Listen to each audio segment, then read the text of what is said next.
Hi everyone, this is Reborn. This is the intermediate tutorial. I wanted to do a review over the beginner tutorial. I'll also talk about ranks of different roles in World vs. World. Also, I mentioned before about the orange swords, but I actually wanted to show you all what it looks like. Orange swords are 20 or more players. You can see there's about 20 here. Allegenter. Oops. There are two types of zergs, organized zerg and an unorganized zerg, as far as I know. Those are also roles as well. Organized zergs normally stay together, stack to give each other boons and more. Right now, this is the organized zerg that we are fighting against. So, I already mentioned two different roles in World vs. World, what you can do. A lot of people want to know how can they own a War versus World? Sorry, I don't really like that term. But yes, what can they do? A lot of people feel like doing a small or a few number of skirmishes, like against 1 to 3 players, or being able to take on 3 players at once, is owning in War vs. World or really contributing to the server. That's not true. Unless you're holding or defending a location, that can be true entirely. But in general, at the end of the day, no one's going to really know or remember or even recognize anything you did if you did a skirmish 1-on-1 duel War vs. World. So how can you significantly contribute to your server? As you see, we talked about before about all these objectives we can take, that significantly contributes. But what about roles again? You can go around randomly trying to shoot or kill people, but that's not going to be too effective at the end of the day. So one particular role is in a zerg is frontline defense, where you have a lot of bunker, a lot of armor, and vitality to live. You can also be backline supporters. That's another role. Another role is a roamer. Like right now, I can see nothing is really happening between our two zergs. They're like having a staring contest. So instead, I'm going to roam over here by myself and go take this camp. This supply camp will give us more supplies for our tower, Wild Creek, that we are currently defending against. So what exactly is a roamer, besides what I just said? Roamers are people that can take something and then disappear before they're even caught or the enemy even knows. This guy has a 1 minute and 40-second buff on it. I could wait for 1 minute, but instead, I'm going to go back.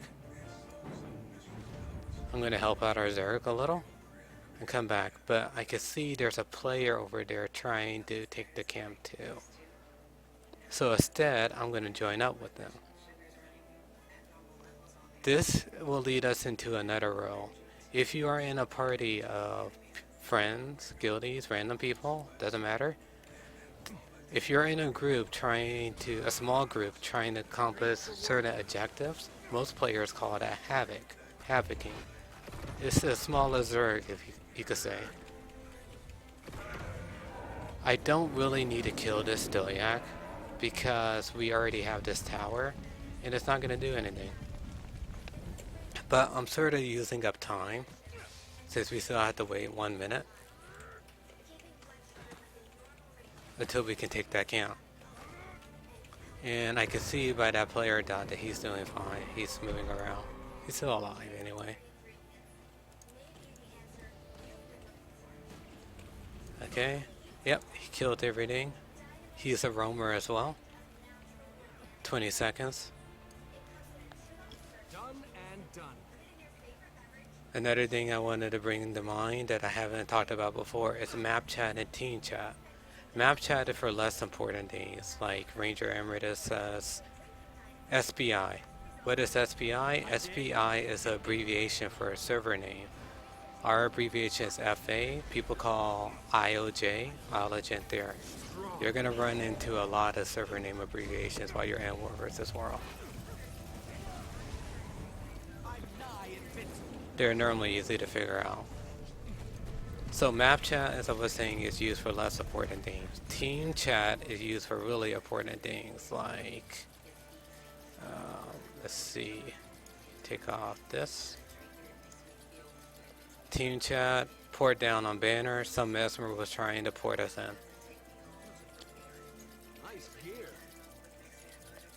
Also, a good thing to review, whenever you kill a champion War vs. World, you will get a champ chest. Also, you may even get achievement points. Okay, looks like our zerg is pushing back the enemy zerg, so I'm going to go and join them. So I just transitioned from, I'm still a roamer, but now I'm doing a support, zerg support. I'm going to switch to my staff. My staff is more effective in this type of situation when I'm supporting. While you're supporting a zerg, someone may put down siege blueprints right here. It's up to you to determine whether they're good or not. Like, I know this one's bad because it's right inside their AoE range. They're going to wipe it out really fast. So I'm not going to use my supply. Well, I don't even have a supply at the moment. And arrest the commander. There you go. He's trying his best.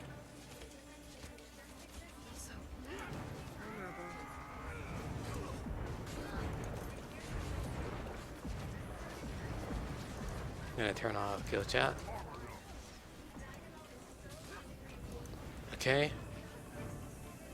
And as they're retreating, we can slowly push in more. Looks like they either waypoint it or they stealth.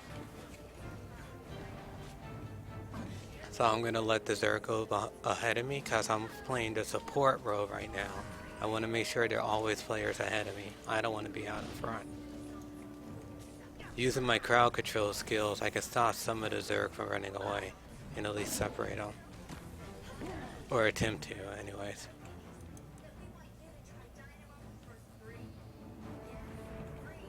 Looks like they're stacking ahead outside, waiting for any people to go to there. I'm not gonna go. Not gonna fall into that bait. So what other type of role? You know what? Actually, I am gonna go.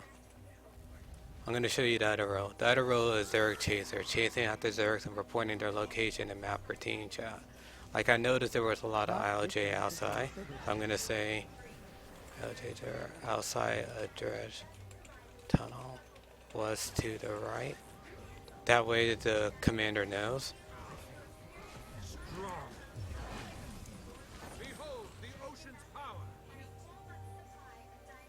I'm gonna go check. They're gone now. But these players, they're probably gonna lead us to their Zerg. So that's another strategy. Let some people escape and then you can find out where their main Zerg is. That's what the role of a Zerg chaser is. They chase after Zergs and report their locations. They can also be called scouts, but scouts don't always chase Zergs. Scouts can be people that run around different locations on the map. Like there are swords over here on this camp. A scout will run over, check out the camp, and then report it in team chat for important information, or map chat for less important information. Sort of like what Ranger Emeritus did earlier by saying there are 8 SBI in Galanta. So we found a Zerg. Gonna run through here so we can stealth. Right here, I'm gonna follow the commander icon as best as I can. They're just plowing through. I'm gonna use my rows. The commander stopped pushing, so I'm gonna slow down, let them get ahead of me, because it's a support role. I don't want to be the first person in. Gonna let the commander take all the burn damage. They're trying to escape. I'm going to use my crowd control skills, put it in front of them, and stop them. They're trying to cap this place. I don't think I'll make it in time. Well, one of us made it. That's all that's needed. One person made it, so the circle turned blue. And now we'll just do a free for all. Yeah, battle royale. The commander's over there. I know most of the Zergs stack up on them to give them boons. I'm going to try making my way over there too. Looks like I ran around the circle. Okay, I'm right here with them. Going to follow them. Going to do support. I'm switching, gonna give everyone protection. Still supporting. It looks like we're doing okay. I'm mousing over my allies just to check out their health. Their health's all seem fine, so I'm gonna save my heal skill. Also, when you're fighting against an unorganized zerg like the one we just wiped, you want to target the people that are down and get them killed as soon as possible, because you don't want them to rally. Also, if you see one of our allies down, like this one, get them up. You don't want the enemy server to kill them, so their zerg can rally. Okay. Looks like everything's okay. I'm gonna go back with the commander. I'm right by a camp, so I'm gonna go ahead and get supplies. Okay. So far the roles we went over are Zerg Chasers, Scouts, supporting a Zerg from defense. We haven't went into frontline Zerg, so I'm going to change weapons and demonstrate that. All of this for knowing your role is also to figure out your play style as well. Figuring out your play style and how you really like to play War vs. War the most will help you with determining your ability points, your rank points, which we haven't talked about, but we're going to go over soon. I am going to go ahead and talk about it right now while following.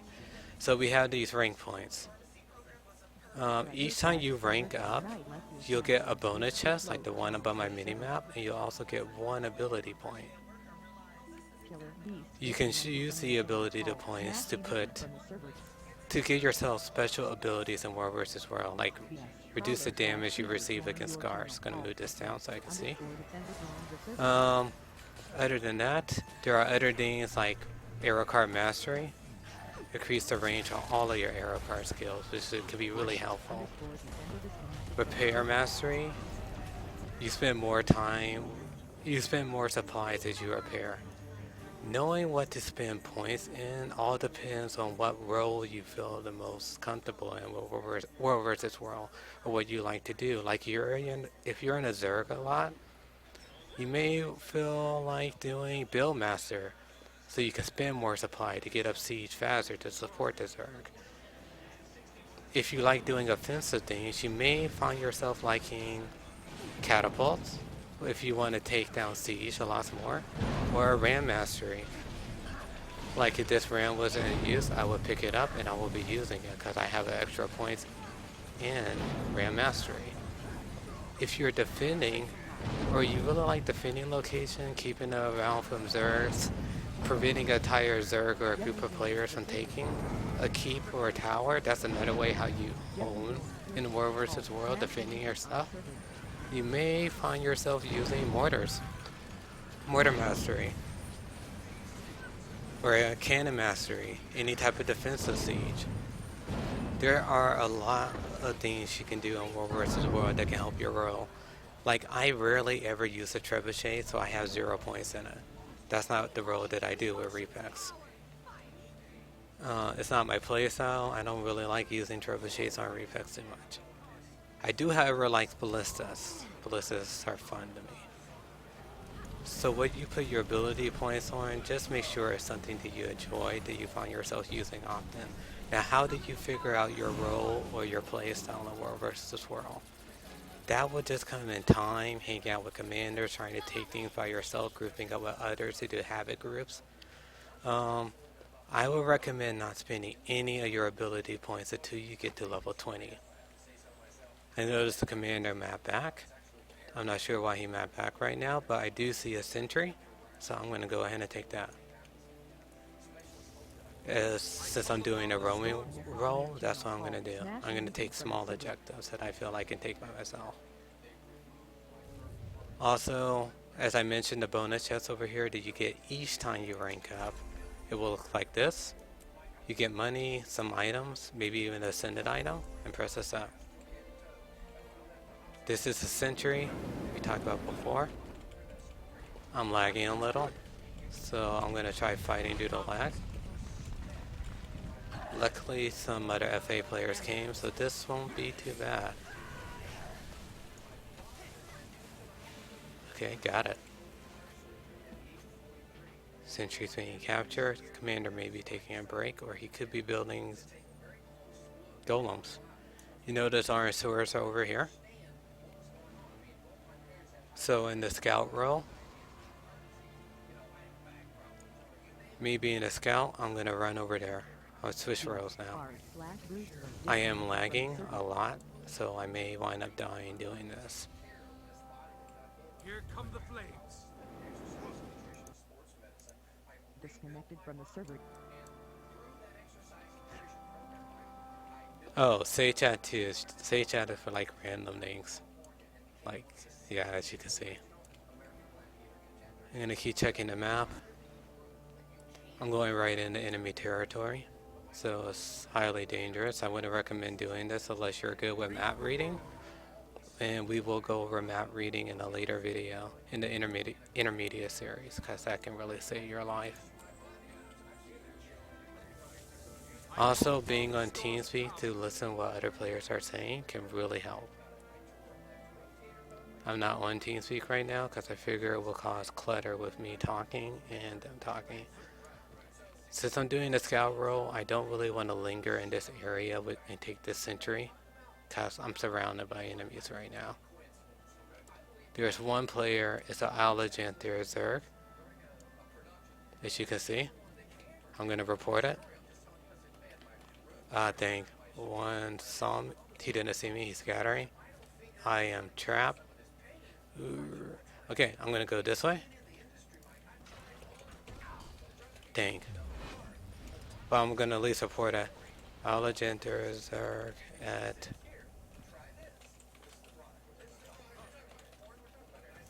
Dang.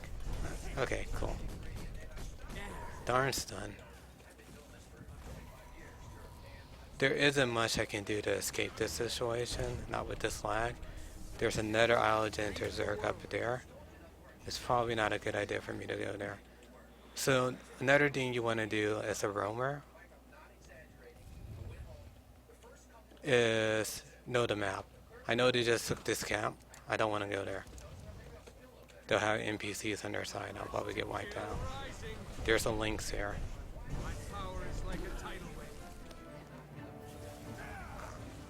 I am the only FA up here. I'm doing good with escaping. Wow, that's a big zerg. Well, not a big zerg, just a group of players. I wish I wasn't lagging now. I probably won't escape, but you know what? I did good enough with this lag. I'm actually surprised I made it this far.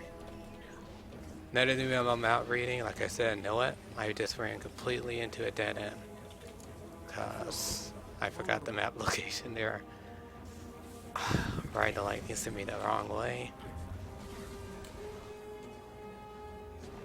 Okay, I'm gonna go up. These are enemy NPCs. Dang, they saw me, they saw me. This is not a good location for me to be in.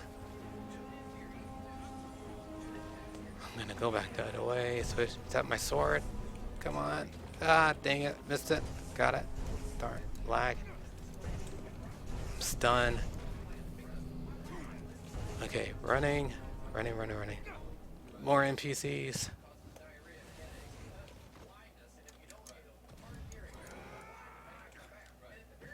I think they're gonna give up. It's just good. Just need to escape, get out of combat. Almost there. I'm out of combat. Gonna get out of here. Nice. Done. Okay, so let's review what we talked about. Overall World vs. World review from the beginner tutorial. I know that was like a crash course. I will encourage you to watch the beginner tutorial if a lot of things I said was confusing. Map chat for less important things, like join us on TeamSpeak. Team chat for more important things. And now, what else? We talked about ability points. You can do more damage against NPCs if you find yourself taking camps or mercenaries a lot. There were the commander's asking where was IOJ last located at. OJ was last seen going to their Borderland.